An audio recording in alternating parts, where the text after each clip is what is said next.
2025년 신경세유표 연구 및 교육 지원 사업 오디오 극 7인 7색 실학으로 통하다.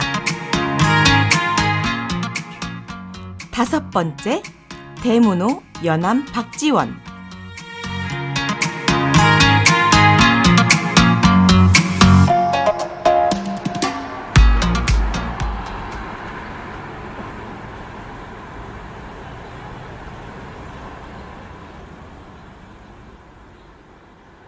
쌤, 오늘은 오랜만에 서울로 답사를 왔어요.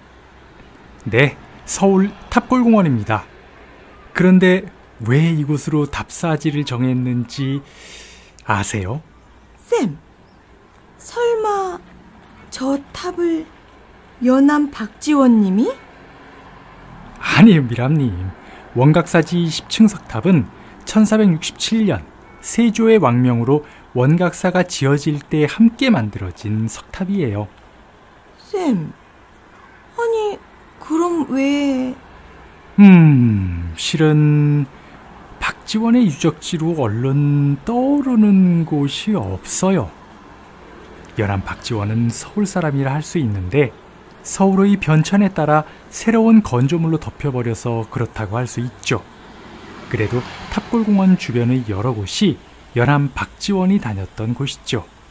그래서 맨날 답사 때마다 카페로 갈 수도 없어서 이리로 와본 거예요. 혹시 그럼 이 근처 카페로 가시는 건 아닌가요? 쌤, 서울 이외의 지역에는 유적지가 전혀 없는 겁니까? 연암이란 호가 제비 바위란 뜻인데 개성 근처 연암골에서 가져온 것입니다. 그럼 북한 지역에? 네, 휴전선 판문점에서 북쪽으로 10여 킬로 떨어진 곳에 있다고 해요. 가깝네요. 연암 선생님은 왜 그런 곳으로 가셨나요? 세도가 홍구경에게 잘못 보여 화를 입을까 걱정이 되어서 조정에 있던 친구가 피신을 권유했죠. 연암협, 그러니까 연암골은 그 전에 여행 중에 발견한 곳인데 연암의 글에 많이 등장하기도 하고 나중에 이곳에서 그 유명한 열하일기도 저술했다고 해요. 매우 의미 있는 곳이죠. 우와, 열하일기. 연암 선생님이 중국 여행을 다녀와서 지은 책으로 알고 있는데 열하일기는 어떤 책인가요? 역시 열하일기. 박지원이라는 이름에 항상 척 붙어 나오는. 열하일기를 간단히 설명하기는 쉽지는 않아요. 단순한 여행기가 아니라는 점은 분명합니다. 너무 내용과 구성이 다양해서 직접 차라리 마음 먹고 읽어보시는 게 낫겠어요. 에이, 잘 모르니까 회피하시는 거 아니에요? 아이, 모르면 제가 어떻게 답사를 진행할 수 있겠어요. 실은 열하일기는 그 명성에 비해서 제대로 읽어본 사람들이 정말 많이 없습니다. 그래서 저는 순수한 학자적 바램에서 일독해보시기를 권장드리고 싶은 거예요. 열하일기는 시간순 기록과 주제별 내용이 적절히 혼합되어 있습니다. 문장은 단순히 사실을 그대로 기록하는데 그치지 않았어요. 사실에 의탁하여 은밀하게 뜻을 전하는 방식도 사용하고 있습니다. 그게 무슨 말입니까? 그래서 직접 읽어보시는 방법밖에... 그래도 몇 가지 얘기해 볼까요? 열하일기는 압록강을 건너는 것에서부터 이야기를 시작하고 있습니다. 제목이 도강록이죠. 그런데 여기서 불쑥 도를 이야기합니다. 느닷없이 도를? 느닷없이 도를 아십니까? 도란 강물과 언덕의 중간 경계에 있다는 겁니다. 슬쩍 이야기를 꺼내놓고 지나치는데 그냥 꺼낸 이야기가 아닙니다. 이것도 저것도 아닌 그 중간에 진리가 있다는 뜻으로 해석할 수 있겠는데 이런 관점은 연암의 다른 글 여러 곳에서 등장합니다. 말똥구슬과 여의주 가운데 어느 것이 좋은가요? 당근 여의주죠. 연암 선생은 이렇게 말했습니다. 말똥구리는 자신의 말똥구수를 아껴서 용의 여의주를 부러워하지 않는다. 용 역시 자신에게 여의주가 있다 해서 말똥구리의 말똥구수를 비웃지 않는다. 와, 말에 비수가 있네요. 말똥구리에게 여의주란 것은 아무짝에도 쓸모가 없다. 맞아요. 대단한 말씀이죠. 중간이란 의미가 1차적으로는 한쪽에 치우친 생각을 돌아보게 합니다. 특정한 가치에 치우친 차별적, 택일적인 생각을 반성하게 하지요. 그러고 보니 중간이란 것도 기계적으로 중간이란 의미는 아닌 것 같아요. 맞아요. 연암 선생의 유명한 문장론 법고 창신론을 들어보셨나요?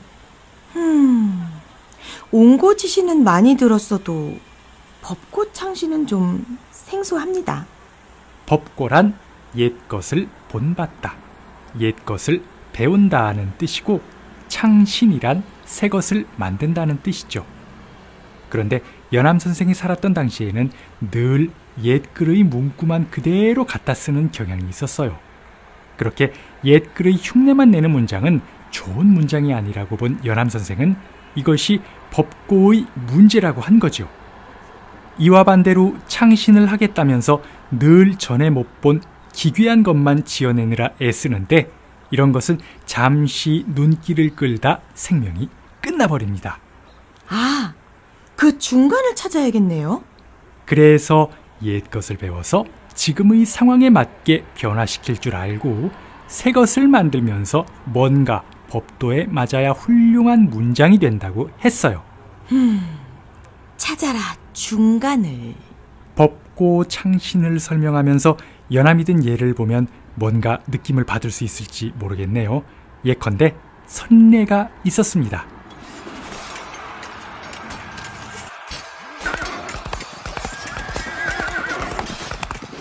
어느 장수가 추격하는 군대를 뒤에 두고 군대를 이동하면서 야영지에 설치한 부뚜막 수를 점점 줄였습니다. 이 군대를 추격하던 장수는 솥을 걸어두는 부뚜막 수가 주는 것을 보고 어떻게 생각하겠어요? 부뚜막이 부서졌나? 솥이 줄었으니 밥 먹는 군사가 줄었나? 네, 맞아요. 도망병이 늘고 있다고 판단했어요. 더욱 신이 나서 추격했죠. 자연 앞장선 군대는 본대와 떨어지게 되고요. 결국 매복해서 기다리던 압도적 다수의 군대에게 포위되어 전멸당하게 됩니다. 아하! 추격병을 끌어들인 함정이었군요.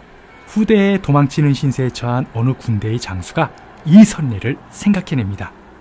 자신의 상황에 어떻게 활용했을까요? 이동하면서 계속 야영지의 부뚜막 수를 줄인다? 아니지. 그럼 추격하던 군대가 바짝 쫓아올 테니까 싸워서 이길만 하면 그렇게 하겠지만 도망칠 생각이라면 부뚜막 수를 늘려야 하지 않을까요? 맞아요. 이동하면서 계속 야영지의 부뚜막 수를 늘린 겁니다. 추격하던 군대의 장수가 생각했어요. 구원병이 계속 증가하고 있는 모양이군. 추격을 그만두고 군대를 돌렸습니다. 오, 절묘해라. 배운 것인데 거꾸로 했네요. 이처럼 옛것을 배운다는 것은 그대로 흉내내는 것이 아니라 핵심을 취해서 상황에 맞게 응용하는 것이었습니다. 그래서 겉보기에는 옛것과 정반대의 모습을 보였지만 옛것을 제대로 배운 것이라고 할 수 있죠. 창신이란 것은 법고를 잘해서 얻을 수 있고 법고를 잘했는지는 창신을 통해서 드러나는 거라고 말할 수 있습니다. 법고창신론은 문장론에만 한정된 이야기가 아닌 것 같아요. 근데 연암 선생은 이용후생도 주장하지 않았나요? 네, 맞습니다. 열하일기에는 많은 이야기, 다양한 주제가 들어있습니다. 그 가운데 대표적인 하나가 이용후생론입니다. 쓰임에 이로운 연후에 삶이 넉넉해지고 그 연후에 도덕을 바로 세울 수가 있다는 주장이죠. 도덕적인 세상을 만들려면 먼저 물질적 여유가 있어야 한다는 것입니다.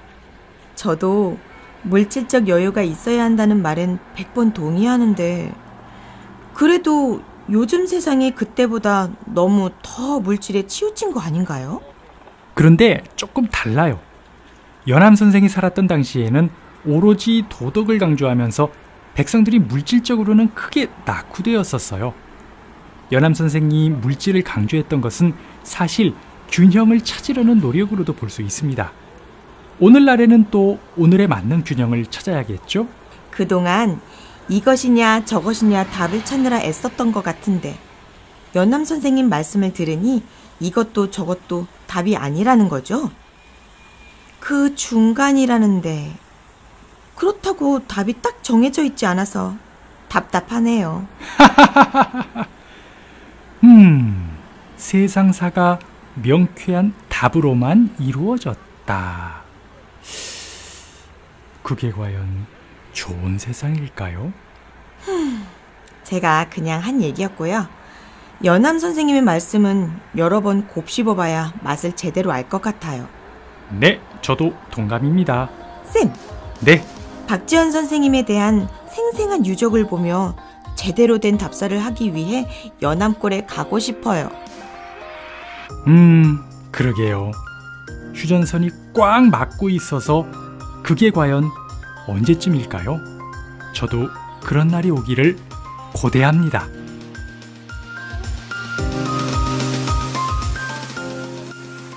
출연 쌤 서승원, 미람 이은미, 극본 김태희, 기술 행궁피처스, 제작 다산연구소.